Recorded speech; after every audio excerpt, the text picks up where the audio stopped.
Oke, yang pertama kita perlu install yaitu adalah React Router DOM. Saya tulisnya. Nah, teman-teman yang pakainya tadi npm gitu ya, teman-teman bisa tulis saja seperti ini, npm gitu ya. Suruh npm untuk install. npm tolong installin gitu ya. Nama paketnya adalah React Router DOM. Ya, npm tolong installin React Router DOM. Itu paket pertama yang kita butuhin. Gitu ya. Nah, kemudian karena saya pakai Yan ya, jadi saya perintahnya agak sedikit berbeda. Saya pakainya Yan, tolong add. Nah, bedanya itu ya. Tadi yang pertama ada npm install, yang kedua ada Yan add. Kalau pakai Yan, nah, ini tergantung preferensi teman-teman. Jadi kalau teman-teman mau nyoba pakai Yan gitu ya, Yan itu harus diinstal lagi lah, ada install tambahan. Tapi kalau teman-teman udah pakai Node.js, itu pasti udah ada npm. Gitu. Kita install dulu aja. DOM. Oke. Nah, ini sambil nunggu gitu ya, biasa diinstalin dulu. Kita buka sih apa sih React Router DOM. Nah, jadi kalau teman-teman ya, apalagi yang teman-teman yang masih awal banget masuk coding, jangan takut teman-teman untuk tools-tools itu gitu ya. Itu udah banyak banget ada di tutorial gitu ya. Selain juga belajar dengan mentor-mentor gitu ya, kita juga bisa gitu ya explore di tutorialnya, di dokumentasinya. Bentar. Ya, router DOM. Oh ya, udah benar ini ya. Oke. Nah, ini teman-teman ya. Ini buat get start-nya. Jadi kita mau ngelakuin basic routing. Kurang lebih nanti kita perlu manggil dari library-nya kurang lebih seperti ini teman-teman. Jadi ya kita panggil aja. Nah, ini ada di aplikasi app.js saja. Kita kan tadi suruh ngeditin di sini ya teman-teman. Kita edit di sini dulu. Di sini udah ada React Router DOM ya. Ya, di sini udah ada Router DOM. Jadi kita tinggal panggil aja teman-teman. Apa yang perlu dipanggil? Nah, apa yang perlu dipanggil sebelum itu? Bagaimana caranya manggil? Gitu ya. Bagaimana caranya manggil by? Nah, caranya manggil adalah kita perlu sintaks namanya import, gitu ya. Import. Jadi gampangnya kita mau ngambil dari luar. Ya, kalau kayak bahasa ekonomi kan import kan ngambil dari luar ya, datangnya dari luar, gitu ya. Ini juga sama. Maksudnya ini ngambil dari luar file atau bisa juga ngambil dari package yang udah kita install. Caranya seperti ini teman-teman.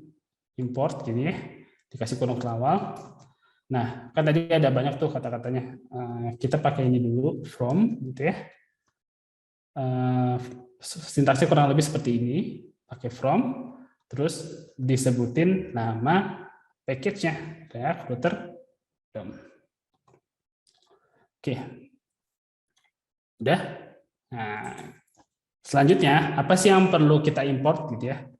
Tadi ya kita lihat, kita intip dikit. Di sini ada browser router as router. Nah, teman-teman kalau mau tulisnya browser router aja nggak apa-apa. Cuman kalau ada tambahan s gitu ya, as router itu biar lebih rapi aja namanya, kita singkat jadi router buat ganti nama kurang lebih. Itu ya. Di sini kita panggil dulu aja. Nah, kita butuh browser router gitu ya. Tadi as router. Ini yang pertama. Itu yang perlu kita import. Yang kedua, tadi butuh juga root ya. Kemudian butuh switch. Nah, tadi di sini kan juga butuh link ya. Ada butuh link, tapi ini kita skip dulu linknya. Udah, gitu ya. Nah, udah dapet core buat routingnya, gitu ya. Untuk pasangnya itu di mana? Kita butuh namanya navbar, teman-teman. Nah, buat teman-teman yang belum tahu apa sih itu navbar gitu ya. Nah, kita coba bedah dikit ya navbar. Nah, kalau teman-teman lihat gitu ya. Nah, contohnya yang Di sini ya, di sini ada rek, terus ada tulisan docs, tutorial, blog, dan seterusnya. Nah, ini adalah salah satu contoh navbar, teman-teman. Yang mana nanti ya dia adalah salah satu bentuk trigger ya, salah satu bentuk pemicu atau trigger buat bisa akses routing yang teman-teman buat. Nah, kurang lebih kita mau buat kayak gini lah, buat mirip-mirip kayak gini.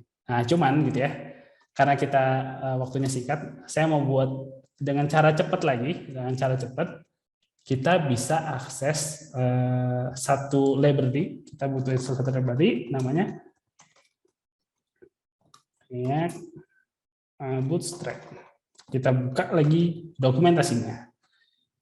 Ya, teman-teman bisa intip ya. Kita mulai. Nah, ini cara installnya ya. Beberapa caranya kurang lebih seperti ini. Oke. Ini kalau teman-teman mau pakai yang tadi ya, pakai CDN yang ditaruh di public index HTML, ini juga bisa taruh sini. Bisa pakai ini. Gitu. Kita mulai aja deh. Kita mau ngeliat tadi ya, bentuk navbar. Kita langsung ngeliat aja. Kita pindah ke komponen, teman-teman. Nah, di sini ada beberapa sebelah kiri ya. Di sebelah kiri ini ada beberapa kumpulan komponen-komponen yang bisa kita pakai. Bisa carousel, kalau teman-teman mau di webnya ada slide yang otomatis gitu ya. Nah, kurang lebih contohnya kayak gini ya. Kayak gini juga bisa. Ini teman-teman kebantu banget dengan adanya React Bootstrap. Nah, ini buat pengetahuan juga. Jadi asalnya itu dari Bootstrap, teman-teman. Jadi Bootstrap itu adalah salah satu framework CSS. CSS itu tadi apa? Yang buat styling webnya ya. Nah, si Bootstrap itu adalah satu bentuk frameworknya, yang mana biar kita lebih mudah ngatur atau stylingnya gitu kurang lebih. Gitu ya. Dan di sini kita cari aja ke bawah ada navbar. Kita cari. Nah, kita mau cari yang simple sih. Contohnya kan kurang lebih kayak gini ya. Kalau di Figma, kita bisa akses di sini. Nah, kita coba cari. Nah, kurang lebih formatnya kan kayak gini ya. Sebelah kiri ada tulisan tadi to-do list, gitu ya. Sebelah kanan ada bagian share sama update. Kita tiru dikit ya yang ini ya. Nah, tapi untuk itu berarti kan kita perlu install dulu. Apa sih yang kita butuhin untuk install React Bootstrap? Gitu ya. Kita kembali lagi ke coding kita. Yang perlu kita butuhin ada dua library, teman-teman. Ada dua package. Kita langsung aja. Ini saya pakai Yan ya. Kalau teman-teman tadi pakai npm, tinggal aja tulis npm install. Gitu ya, Yan add. Nah, teman-teman juga bisa. Tadi kan install satu package ya. Nah, buat teman-teman yang mau install banyak package sekaligus langsung, itu juga bisa, teman-teman. Teman-teman tinggal tulis aja gitu ya. Yang kita butuhin pertama, yaitu Bootstrap-nya dulu, teman-teman. Kita tetap butuh install si Bootstrap. Itu yang pertama. Kemudian kita juga butuh si React Bootstrap. Nah, ini kan ada dua paket berbeda, teman-teman. Tinggal teman-teman kasih spasi aja, gitu ya, ke package-package seterusnya. Kalau mau tambahin sebanyak apapun, gitu. Kita coba jalanin. Oke. Package no longer supported. Oke, kita coba Bootstrap. Oh. Coba kita cari Bootstrap. Oke, saya salah tulisan ya, teman-teman. Jadi itu ya. Kalau teman-teman dapat error gitu ya, apalagi buat teman-teman yang pemula, jangan panik, teman-teman. Kita baca aja ini apa sih salahnya gitu ya. Nah, saya ada tipu. Harusnya Bootstrap. Tambahin Bootstrap. Ini juga Bootstrap. Nah, kita jalan. Oke, kita tunggu aja teman-teman buat install gitu ya. Oke, saya coba intip-intip dikit deh Q&A, mungkin nanti bisa bantu jawab. Oh, ini udah done ya. Kita lanjut aja, teman-teman. Nanti pokoknya kalau ada pertanyaan, nanti pertanyaan yang menarik kita coba jawab bareng-bareng. Gitu. Oke, sebentar. Sekarang kita harus ngapain? Ya, kita jalanin aja si aplikasinya lagi. Tadi jalaninnya kalau nggak pakai Yan, pakai npm juga bisa, pakai tambah start.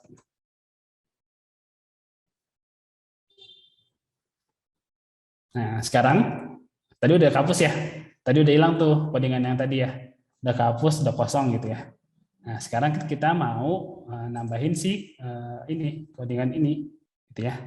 Jadi kita kopas dikit lah ya. Kita kopas gitu ya. Nah, teman-teman buat teman-teman yang baru pemula gitu ya, buat teman-teman yang baru nyoba coding gitu ya.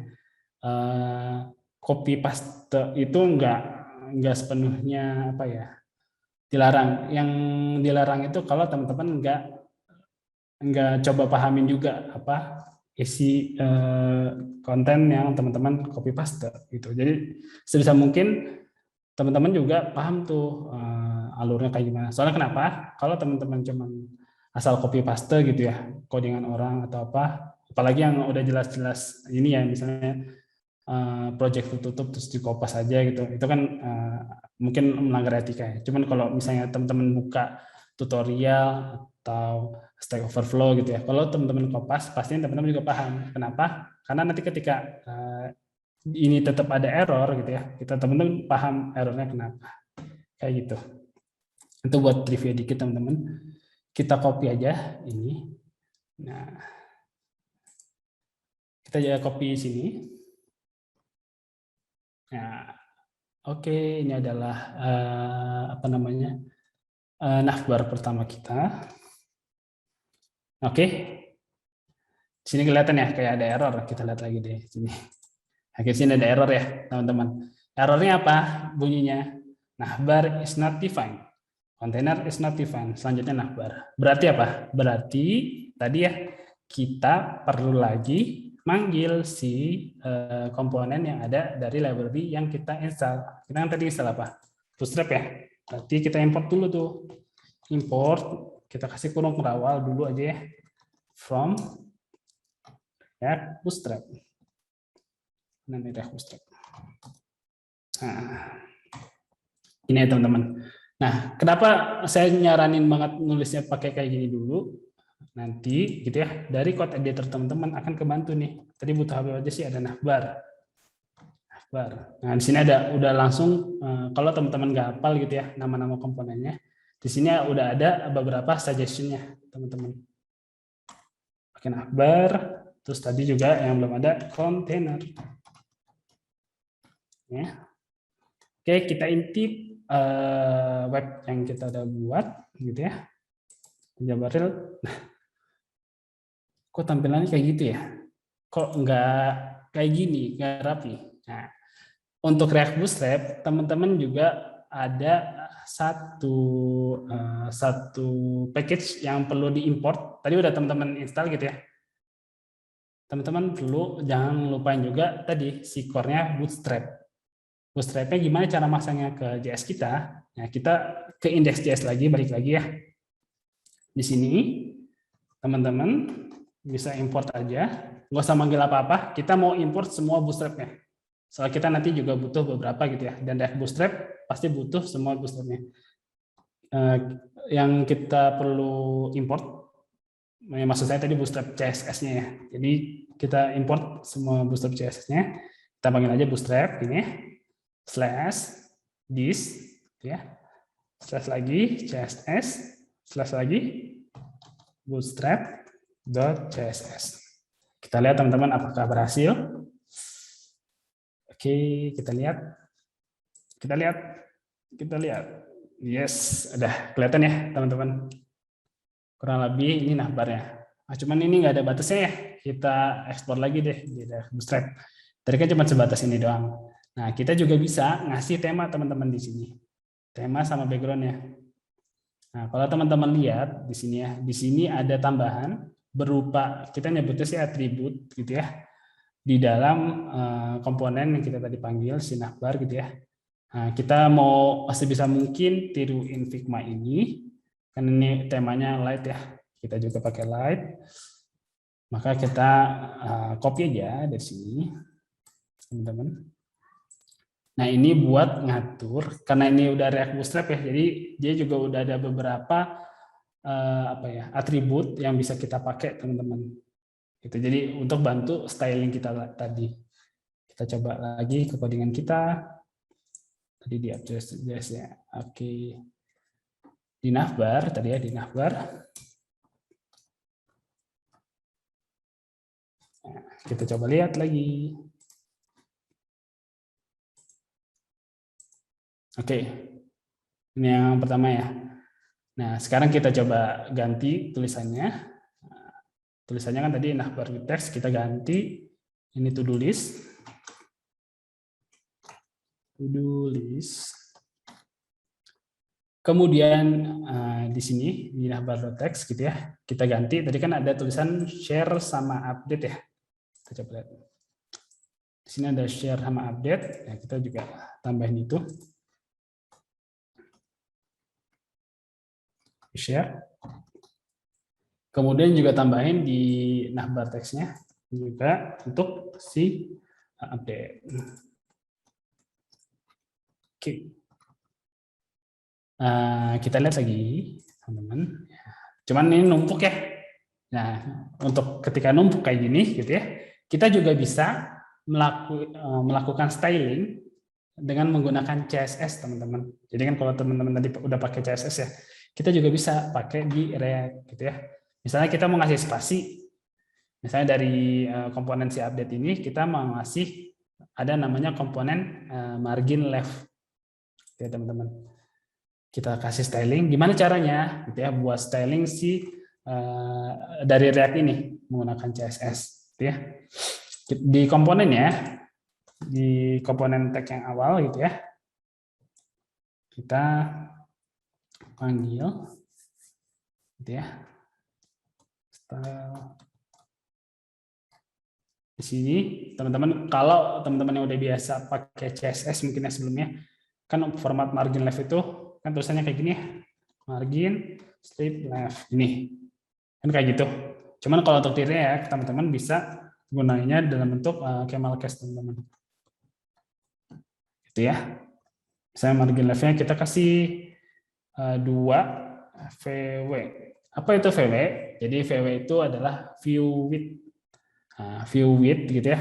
Salah satu ukuran, standar ukuran di web gitu ya, di CSS. Kalau VW kan view width, berarti dari kelebaran. Maksudnya apa? Kelebaran dari desktopnya. Nah, kalau teman-teman lihat ya, ini satu web ini itu dihitung sebagai 100 VW atau maksudnya 100%. Nah, kita cuma butuh sedikit ya, paling kasih 2 VW gitu ya. Kita coba save. Nah, kurang lebih seperti ini teman-teman. Ini saya ada tipu. Oke, saya hapus. Saya ini dulu, to-do list. Oke. Nah, jadi teman-teman ya, dengan menggunakan React gitu ya, kita bisa menggunakan komponen-komponen yang entah di custom atau dapat dari package luar gitu ya. Dan juga kita bisa combine itu dengan beberapa HTML ya, yang tadi ditulis dalam bentuk JSX.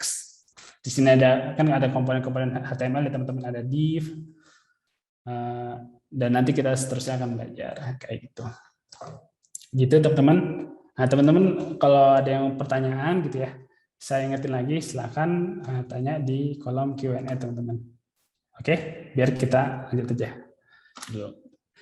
Kayak gitu, itu untuk navbar kita udah buat. Nah sekarang tadi kan kita udah install namanya React Router DOM. Nah ini jangan dilupain itu teman-teman, kalau pakai Visual Studio Code ya, ini salah satu keuntungannya.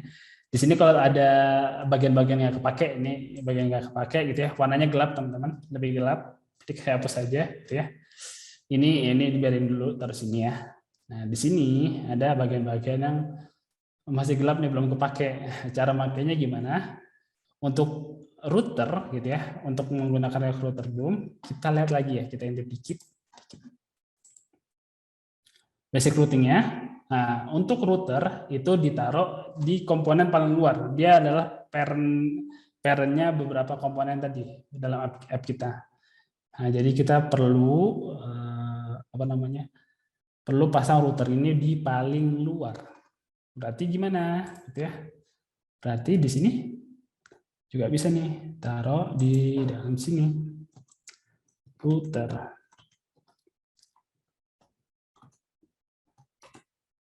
Ini saya copy bagian belakangnya teman-teman. Jadi ini ada tag penutup gitu ya. Tag penutupnya saya taruh paling bawah. Tuh. Nah ini nggak apa-apa, div-nya taruh tetap seperti ini. Udah ada router. Ini saya rapin dikit ya, habis kopas. Sebentar, saya rapin dikit biar lebih rapi. Nah, oke. Ya mana ya? Oke, kayak gitu ya teman-teman. Itu untuk routernya.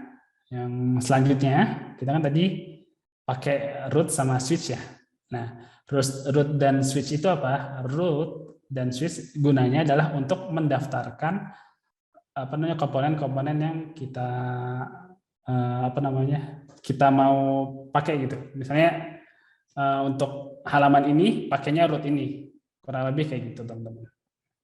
Teman-teman kita coba aja ya, langsung pakai. Oh ya tadi di dalam router teman-teman, router di paling luar, jangan lupa saya ini kasih switch ya. Nah pasangnya seperti ini, kita panggil dulu si switchnya, baru di dalamnya adalah root yang akan kita daftarkan ya. Cara masangnya gimana? Kita lihat tutorial dikit boleh, atau kita langsung aja.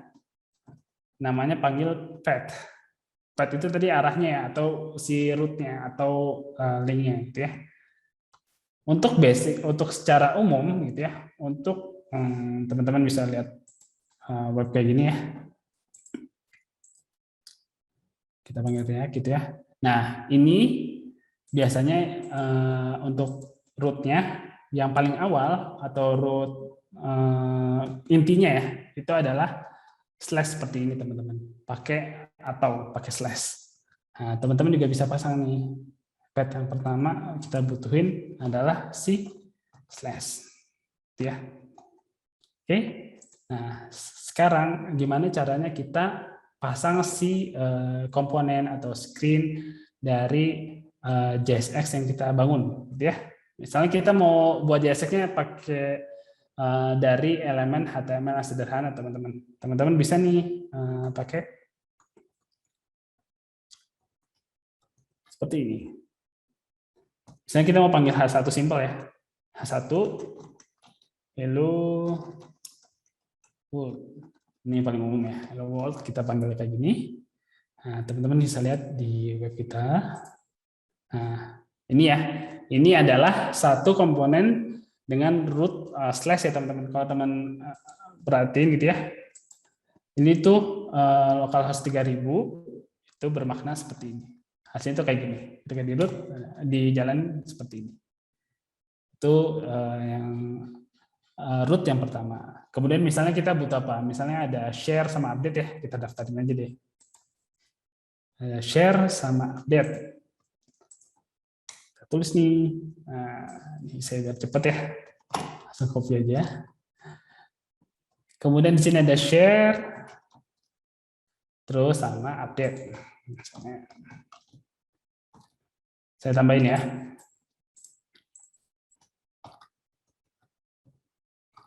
Kita saya ganti, misalnya ya Pak, ini halaman share. Ya.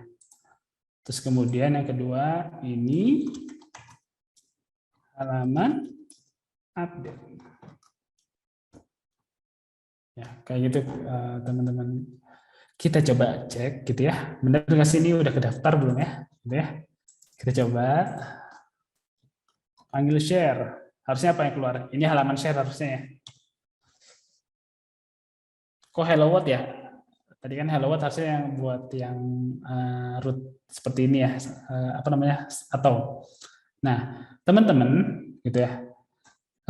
Sayangnya React routernya itu akan membaca share ini karena dia juga ada bagian slash ya atau, maka yang dibaca adalah si atau itu, bukan slash share.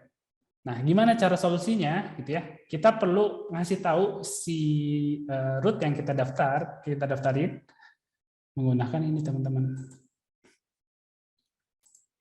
Menggunakan satu ini ya di spesifik di bagian yang slash itu dikasih exact gitu ya. Nah, ini gunanya apa? Ini buat nandain bahwa ini tuh satu halaman sendiri, bukan yang lain ikut seperti yang di atas kayak gitu. Jadi kita harus ngasih tahu lagi gitu ya untuk si. Nah, teman-teman bisa lihat ya. Jadi kalau kita buka share, ini jadi udah ini halaman share. Kalau kita kasih update gitu ya.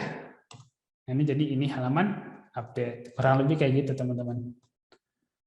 Itu ya. Oke, kita lanjut lagi.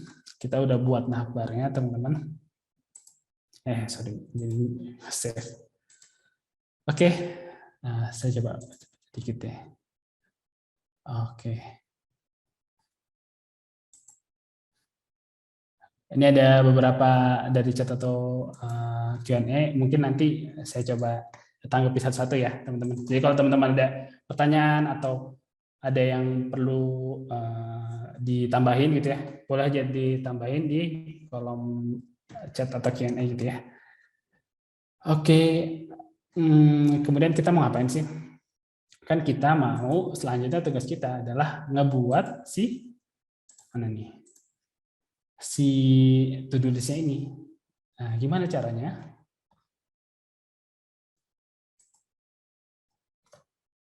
Pertama, itu ya. Nah, tadi ya, karena kita di React.js itu main komponen, teman-teman perlu gitu ya, biar gampang maintenance ke depannya. Kan kalau teman-teman lihat nih, di sini app.js udah dapet sekitar 40-an line ya. Nah, biar kelihatan lebih rapi gitu ya, teman-teman perlu buat atau misahin si komponen navbar ini menjadi satu komponen sendiri. Gitu. Caranya gimana? Ya kita coba buat ya. Kita buat komponen yang pertama. Kita pertama perlu buat folder dulu, teman-teman. Ini teman-teman bisa klik kanan atau pakai tanda folder yang di atas ya. Add, dikasih new folder. Oke, terus kita namain foldernya adalah components.js. Components.js, sorry. Folder ya, components. Oke, kemudian yang selanjutnya kita namain ini sebagai navbar.js. Nah, gitu teman-teman. Selanjutnya teman-teman pindahin dari yang tadi app ya. Dari app ini semuanya dipindahin. Oke. Semuanya dipindahin teman-teman. Kita cut aja. Udah, terus habis itu kita pindahin ke sini. Nah, tadi ya. Ini baru saya jelasin ya gimana cara ngebuat komponen tadi ya dengan cara fungsional komponen. Gitu. Yang teman-teman perlu lakuin pertama adalah kita panggil dulu function dari JavaScript. Nah, buat teman-teman yang belum tahu cara buat function di JavaScript seperti apa, kita perlu, ini salah satu cara ya, ada beberapa cara yang teman-teman bisa pakai. Ini adalah cara yang paling basic, tinggal panggil aja sintaks function, habis itu nama fungsinya apa. Kebetulan kita mau buat navbar atau komponen navbar. Kita namain aja navbar komponen seperti ini teman-teman. Oke. Kemudian dikasih kurung seperti ini, kurung buka dan kurung tutup. Habis itu dikasih kurung kurawal. Nah, kurung kurawal ini apa? Kurung kurawal ini adalah batas untuk codingan di dalam function kita. Nah, buat teman-teman yang mungkin baru banget belajar coding, apa itu function gitu ya? Function gampangnya adalah kumpulan atau satu blok gitu ya, yang buat ngejalanin codingan kita aja untuk menjalankan program secara spesifik. Nah, kalau di React, function ini buat menjalankan atau merender, ya bahasanya merender atau memperlihatkan komponen yang kita buat, gitu.